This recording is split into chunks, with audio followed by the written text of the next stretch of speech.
So just for our question, and we can talk about this really quickly, but one of the questions that came up with a client and probably comes up for everyone is when you have kind of operational processes in place and maybe they're not perfect, but there's a lot that is hung up on them that would need to be changed, and a lot of change management that needs to be done, and a lot of stakeholders you need to work with.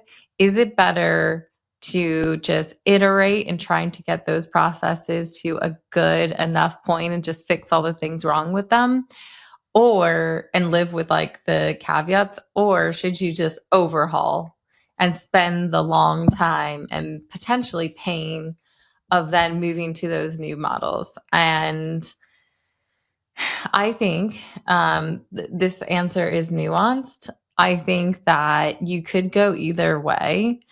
If you're thinking about like super, super long term scalability, it might be worth actually just overhauling instead of just constantly putting band-aids on things and living with it. But you have to know that there's things that you're going to need. You're going to need time because it's going to take a long time. You're going to need resources, so like people to put behind it. You're going to need realistic expectations of what is possible. So you have to go through the pain of, hey, we had this reporting before, we've changed it. Now it's going to be broken, and we're going to move on from that and use this new reporting model. Or whatnot. And an example of this was that campaign structure we were just talking about. So we have a very complicated campaign structure. We track things by the referring channels.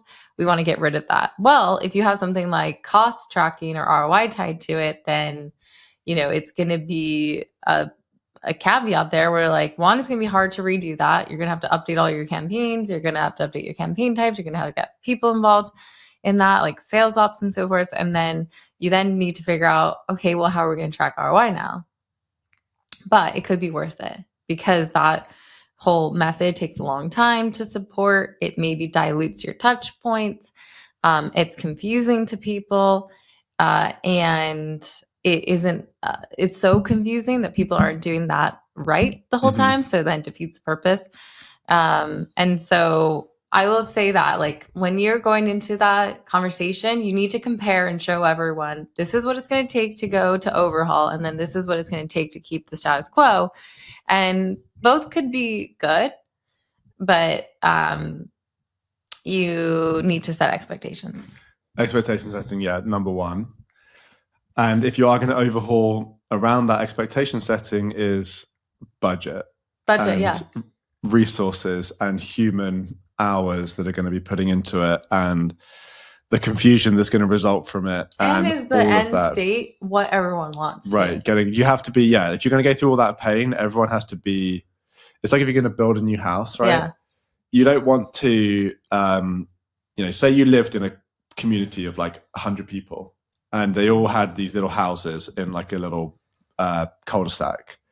And you were like, okay, everyone, we're going to knock down all of your homes, but like half of you, we're not really going to tell you exactly what your new home's going to look like, And then we're going to go around like building all these homes, and you're kind of going to be homeless for a bit, and it's going to be really painful.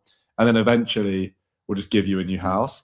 And then for some of you, might not feel that much different than your old house, but you've had to go through the pain. Some of you might like it. That's the analogy here. You want everyone in your little cul-de-sac or big cul-de-sac to know what the new house is going to look like. They want to be excited about it, bought in on it, because there's going to be pain to get there. And you want to make sure everyone is you've got the right roles and responsibilities for everyone. Everyone knows, like, this person, you're going to put the walls up, you're going to help with the floor, you're going to help with enablement, and everyone's fully on board. Then you can do a big project. But if you don't have all of that stuff and you're trying to do a big project, you're going to be in for a while of pain, because you're going to go through that pain, and then maybe by the end of it, everyone's going to be like, "Well, we went through all that pain, and this, I didn't even know this was exactly what the end result was going to be." So.